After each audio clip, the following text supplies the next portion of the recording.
Hey everyone, welcome back to the video. इस video में हम लूप्स के बारे में डिस्कस करने वाले हैं। बेसिकली पाइथन में लूप्स दो प्रकार के होते हैं, for loop and while loop, और इस वीडियो में हम फॉर लूप के बारे में डीप डिस्कशन करने वाले हैं। तो चलिए वीडियो को शुरू करते हैं। पाइथन में फॉर लूप का यूज रिपीटिंग प्रोसेस को इजी बनाने के लिए किया जाता है। जैसे कि जब कोई एलिमेंट बार बार रिपीट हो रहा हो तो हम फॉर लूप का यूज करके सिंगल लाइन ऑफ कोड में उस प्रोसेस को चलने दे सकते हैं।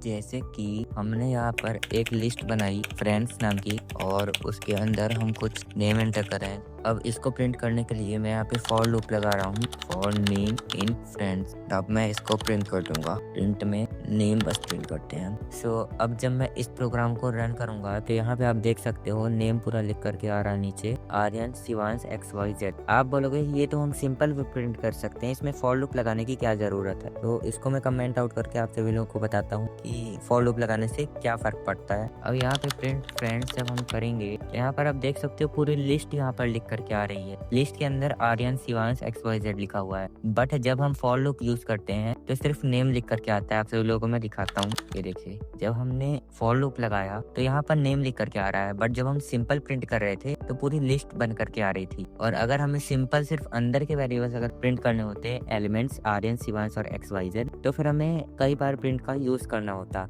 इसलिए हम फॉर लूप का यूज करके सिंपल इसे एक वर्ड के प्रोग्राम में इसे लिख सकते हैं। अब फॉर लूप का एक रेंज फंक्शन भी होता है जो काफी इंपॉर्टेंट है, तो चलिए उसके बारे में आपको बताते हैं। गाइस, रेंज फंक्शन बहुत जरूरी है क्योंकि रेंज फंक्शन का यूज करके हम लूप की वैल्यू को सेट कर सकते हैं कि लूप को हमें कितने देर तक चलने देना है। जैसे कि मैं यहाँ पर एक प्रोग्राम लिख रहा हूँ फॉर लूप का यूज करके, फॉर आई इन रेंज, और फिर रेंज की वैल्यू को सेट कर रहा हूँ 0 से लेकर के 13 तक, और फिर मैं प्रिंट आई करूंगा तो मेरा ये प्रोग्राम रन हो जाएगा। देख सकते हैं ये प्रोग्राम मेरा रन हो चुका है, जो कि 0 से लेकर के 12 तक चला है। इसकी स्टार्टिंग वैल्यू 0 है और एंडिंग वैल्यू 13 के एक पहले यानी कि 12 है। सो रेंज फंक्शन बहुत जरूरी है ताकि मेमोरी का ज्यादा यूज ना हो और हम उसकी स्टार्ट से लेकर के स्टॉप वैल्यू सेट कर पाए। अब हम लूपिंग स्टेटमेंट के साथ साथ एल्स का भी यूज कर सकते हैं, सो दैट हमारा लूप खत्म होने के बाद अगर हमें कुछ लिखना है तो वो भी प्रिंट हो जाए। जैसे कि मैं यहाँ पर एल्स स्टेटमेंट का यूज करके प्रिंट कर रहा हूँ थैंक यू। अब ये लिखने के बाद जब मैं अपना प्रोग्राम रन करूंगा तो मेरा पूरा लूप खत्म हो जाएगा, उसके बाद थैंक यू लिख करके आएगा। अब देखते हैं लूप के अंदर के ब्रेक और कंटिन्यू स्टेटमेंट को। ब्रेक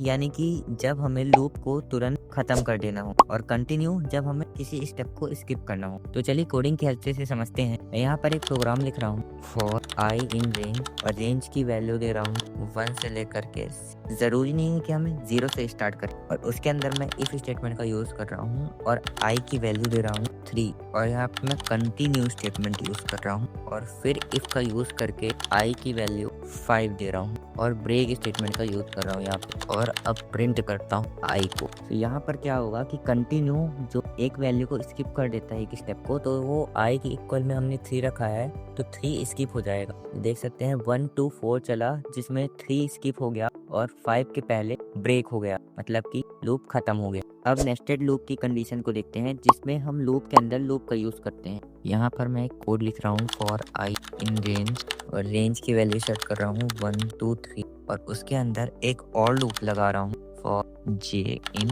रेंज, और इसके अंदर भी 1 से लेकर के 3 वैल्यू दे रहा हूँ। इसकी मैंने रेंज सेट कर दी है, और अब मैं प्रिंट कर रहा हूँ आई को और जे दोनों को। अब मैं रन कर रहा हूँ तो यहाँ पे आई की भी वैल्यू प्रिंट हुई और जे की भी वैल्यू प्रिंट हुई। प्रोग्राम को मोर रीडेबल बनाने के लिए मैं यहाँ पे एफ स्ट्रिंग का यूज किया हूँ। तो यहाँ पर आई इक्वल टू ऐसा, आई की वैल्यू जे इक्वल टू जे की वैल्यू, ऐसा लिख करके आएगा। सो आज हमने फॉर लूप के बारे में डीप डिस्कशन किया है। अगर आपको वीडियो अच्छी लगी है तो वीडियो को लाइक कीजिएगा, चैनल को सब्सक्राइब करना मत भूलिएगा और बेल आइकन भी दबा लीजिएगा। मिलते हैं अगले वीडियो में, तब तक के लिए हैप्पी कोडिंग।